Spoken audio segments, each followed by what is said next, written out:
好来，乡亲啊，继续要来讲台中的五车昊天宫的妈祖有传说，讲祈求雨水特别灵圣，所以各方尊称是唱水妈。今年是这个昊天宫第5年来举办着唱水妈登玉山祈福的活动，信徒甲庙方的人员爱着妈祖。 千里眼顺风耳的形象，昨透早顺利爬去玉山顶。啊，队伍落山了后，等来到昊天宫安坐，现场是安尼降锣、拍鼓、放炮啊，热烈滚滚。加油加油！到了。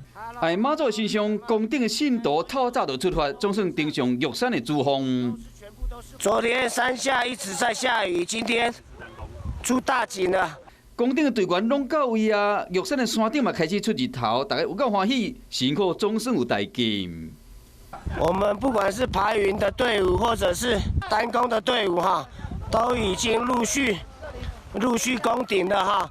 35个宫顶的队员，爱妈祖甲千里眼随风耳的形象，伫玉山的山顶祭拜妈祖甲山神，祈求国泰民安。我们已经妈祖先安坐在那个主峰的纪念碑上面了。